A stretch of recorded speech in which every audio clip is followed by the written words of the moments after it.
말씀 보겠습니다. 오늘 우리에게 주시는 하나님의 말씀은 신명기 28장 15절에서 24절까지 말씀입니다. 신명기 28장 15절에서 24절까지 말씀입니다. 한 절씩 교독하겠습니다. 내가 만일 내 하나님 여호와의 말씀을 순종하지 아니하여 내가 오늘 내게 명령하는 그의 모든 명령과 규례를 지켜 행하지 아니하면 이 모든 저주가 내게 임하며 내게 이를 것이니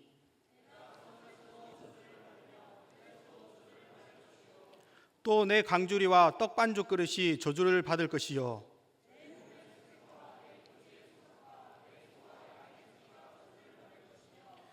내가 들어와도 저주를 받고 나가도 저주를 받으리라.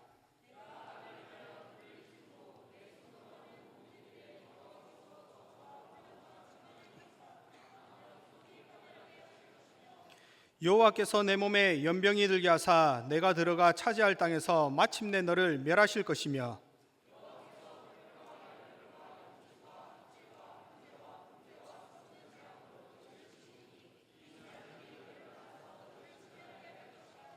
내 머리 위에 하늘은 노시 되고 내 아래의 땅은 철이 될 것이며 여호와께서 비 대신에 티끌과 모래를 내 땅에 내리시리니 그것들이 하늘에서 내 위에 내려 마침내 너를 멸하리라. 아멘. 오늘도 말씀을 사모하여 수요 예배 오신 여러분들을 환영하고 축복합니다. 옆에 보면서 복받는 인생이 됩시다 라고 인사하시기 바랍니다. 예, 오늘 복받는 인생과 제목이 다르게 이 시간 저주를 받으리라 라는 제목으로 함께 말씀을 나누고자 합니다. 세상의 대부분의 사람들이 인생을 살아가는 가운데 복받기를 원합니다. 여러분들도 복받기를 원하시죠? 네, 특히 우리나라 사람들은 다른 나라 사람들보다 더 복을 사모하여 제가 어린 시절에는 저희 집에 숟가락에 한문으로 복이라는 글자가 쓰여져 있었습니다. 그리고 밥그릇이나 이불 등 물건 곳곳에 복이라는 글자를 새겨 넣기도 하였고 명절이나 새해가 되면 우리는 새해 복 많이 받으세요 라고 이렇게 꼭 인사를 합니다. 그리고 복을 얼마나 사모하는지 건강의 복, 지혜의 복, 특히 물질의 복을 너무나도 사모하여 마음을 다하고 목숨을 다하고 뜻을 다하고 힘을 다하여서 그 물질의 복을 얻기 위해 애를 쓴다는 것입니다. 그러면 이처럼 복을 사모하고 복 받기 위하여 힘쓰고 애를 쓴다면 누구나 다 복을 받을 수 있는 것일까요? 예전에 찰스 피니라는 사람이 있었습니다. 그는 변호사 시험에 합격하고 변호사 연수 교육을 받던 중에 그에게 하나님의 음성이 들려왔습니다. 피니야, 네가 교육과정을 마치고 나면 무엇을 할 작정이냐? 간판을 걸고 개업을 하지요. 그 다음엔 부자가 되지요. 그 다음엔 은퇴하지요. 그 다음엔 죽지요. 그 다음엔. 그러자 피니는 떨면서 말을 이었습니다. 심판받지요. 피니는 앞에 보이는 숲으로 달려갔고 하루 종일 기도하고 하나님과 화해하기 전에는 숲을 떠나지 않겠다고 맹세했습니다. 그리고 그는 하나님의 심판대 앞에 서 있는 자신을 보았습니다. 4년 동안 법률 공부를 해왔지만 이 모든 것들이 세상의 것들을 즐기기 위해서 살아온 이기적이고 허영심에 찬 자신의 모습이었던 것입니다. 피니는 오랜 갈등 끝에 하나님의 영광을 위하여 살기로 결심을 하고 그날 저녁 숲에서 나왔습니다.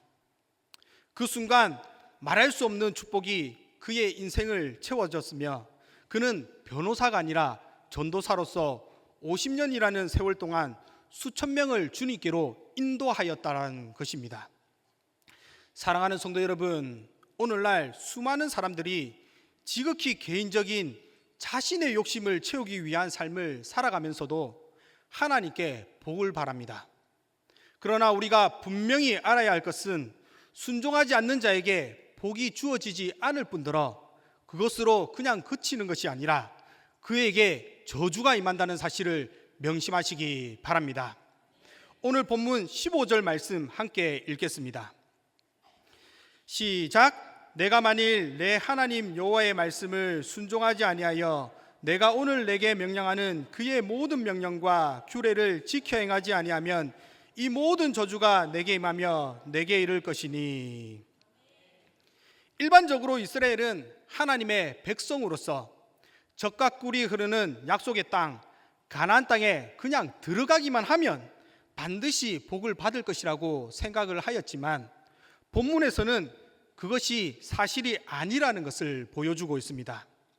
즉 이스라엘 백성들이 여호와 하나님의 말씀을 듣지 아니하고 순종하지 않는다면 그들이 아무리 축복의 땅에 거한다 할지라도 그 땅으로부터 복을 얻지 못하고 오히려 저주만 당하게 된다라는 것입니다.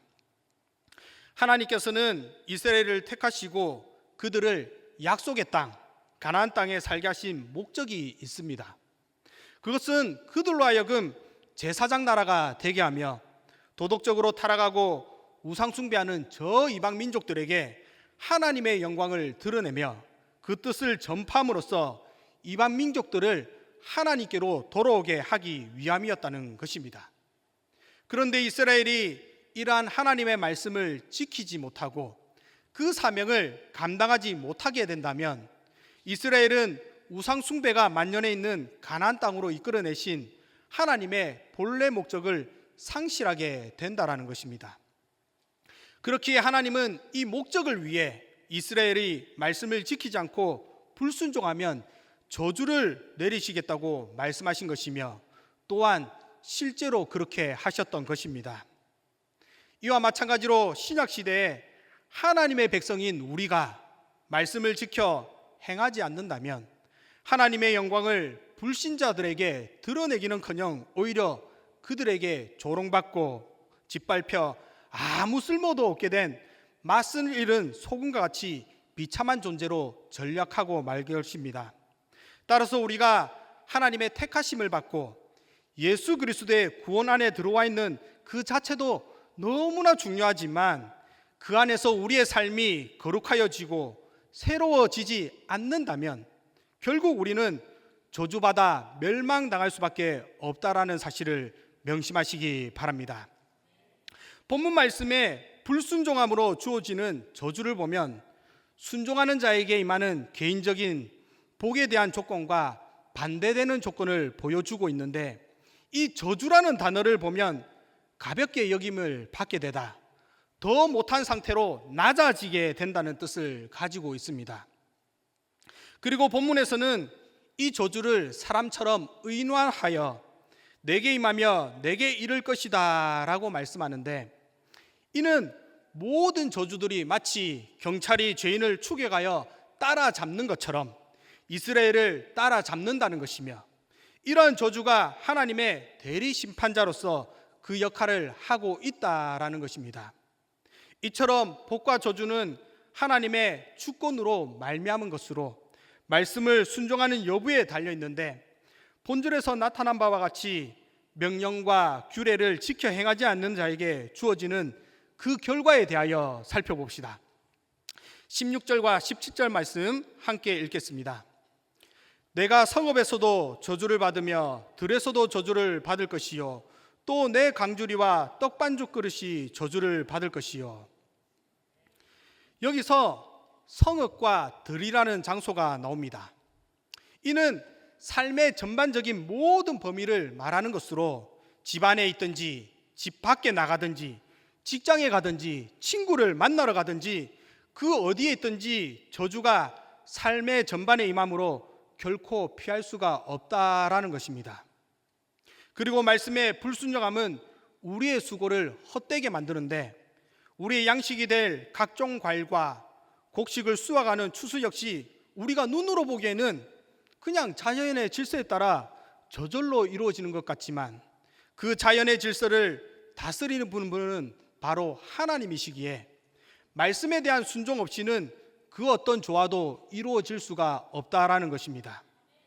따라서 우리가 하나님의 말씀에 불순종한 결과가 지금 당장 나타나지 않을 수도 있지만 하나님께서 불순종하는 자에게 저주를 내리시는 한 그들은 결국 멸망당할 수밖에 없다라는 것입니다.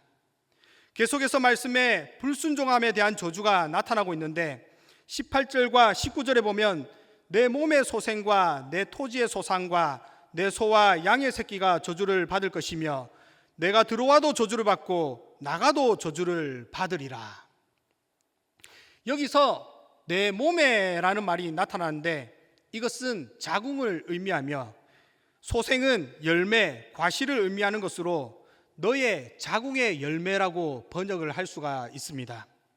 이는 이스라엘이 하나님의 말씀에 불순종하게 된다면 저주받은 후손은 번창하지도 못하고 건강하고 올바른 삶을 살지도 못한다는 것이며 또한 토지의 소산은 수확하기 전에 땅에 떨어져 먹지 못하게 될 것이며 메뚜기와 변충해로 인하여 큰 피해를 당하게 될 것입니다. 그리고 소와 양의 새끼들은 들짐승에게 잡혀 먹히게 될 것이며 뱃속에 있는 태아도 사살하게 될 것이며 한마디로 하나님 말씀에 불순종하는 그 개인의 삶 전체가 우환으로 가득 찬 비참한 모습으로 변하게 될 것을 선포하는 것입니다. 사랑하는 성도 여러분, 오늘날 많은 사람들이 하나님의 말씀에 관하여 들을 때 하나님이 주시는 복만을 생각하여 그저 잘 될 것이다, 그저 복을 받을 것이다 라고 생각한다는 것입니다. 그리고 아니면 이번에는 복은 안 받고 말지라고 하며 정작 중요한 저주에 관하여서는 회피한다는 것입니다. 어떻게 보면 악을 행하거나 여호와 하나님을 잊음으로 인하여 발생하는 저주가 더 중요하다라고 할 수가 있을 것인데 우리는 단지 저주에 대한 부정적인 선입견으로 이를 주의 깊게 살펴보거나 생각하지 않는다라는 것입니다. 성도 여러분, 하나님께서 말씀하신 저주의 말씀이 우리가 회피한다고 이루어지지 않고 그냥 지나가는 것입니까?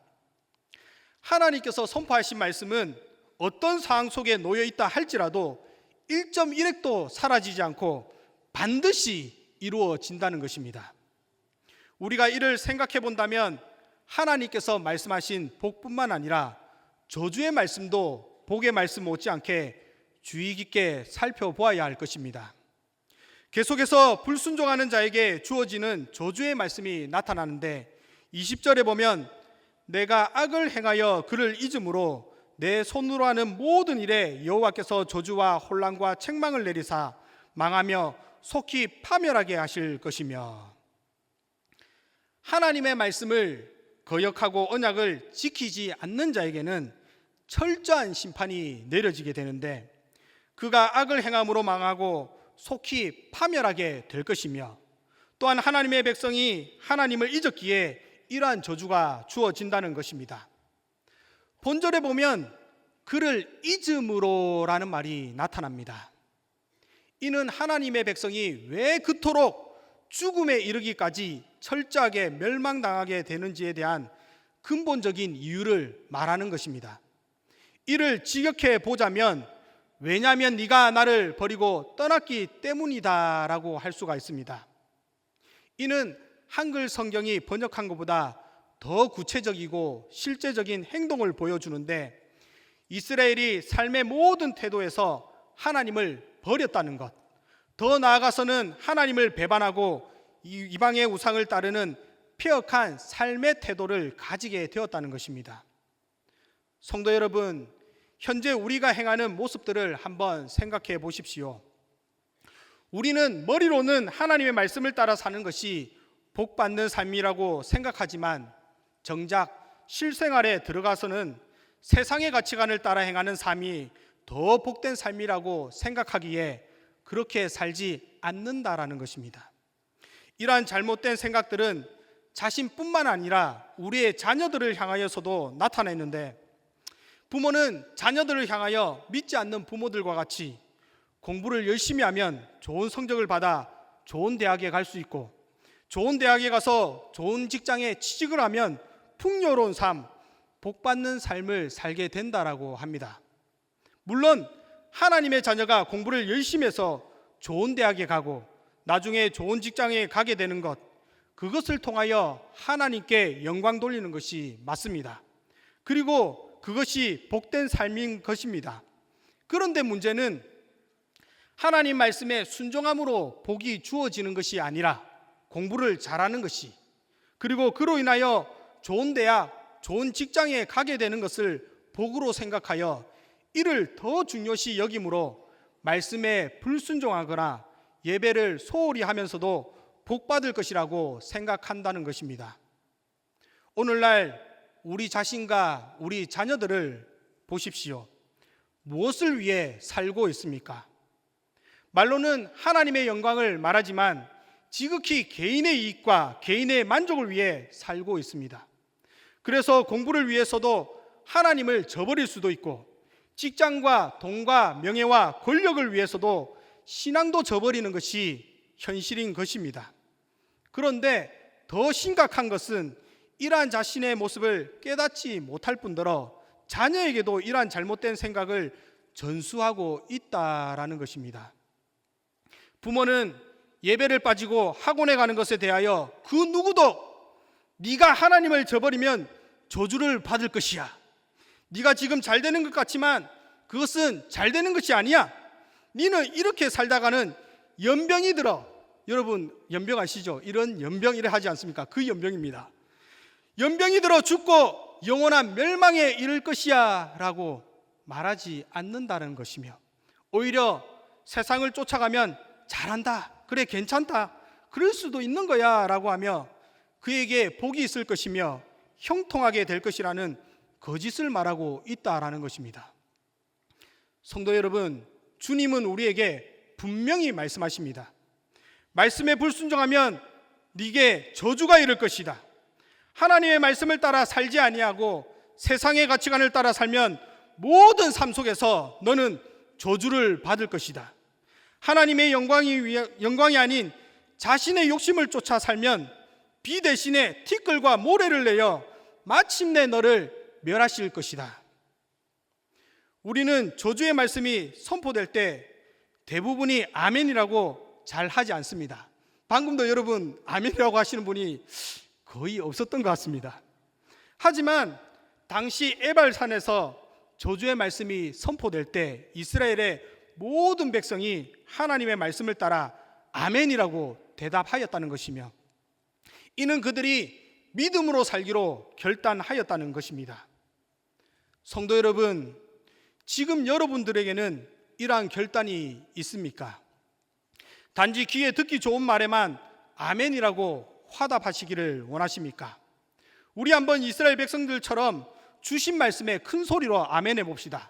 제가 말씀을 선포하면 여러분들이 아멘 이렇게 하시면 됩니다. 준비됐습니까? 이 율법의 말씀을 실행하지 아니하는 자는 반드시 저주를 받아 멸망당하게 될 것이다. 감사합니다. 이제 말씀을 맺고자 합니다. 우리가 이 세상을 살아가는 목적이 무엇입니까? 세상 가운데 성도가 살아가는 목적은 하나님을 영화롭게 하며 그를 영원토록 즐거워하는 것입니다. 그러면 여러분은 그 목적을 위해 살아왔고 지금도 그것을 위해 현재를 살아가고 있습니까? 아니면 말로는 하나님의 영광을 말하지만 지극히 개인의 영광과 개인의 욕심을 채우기 위해서 살아가고 있습니까? 구약의 불순종함으로 심판받은 이스라엘 백성들도 하나님을 안 섬긴 게 아닙니다.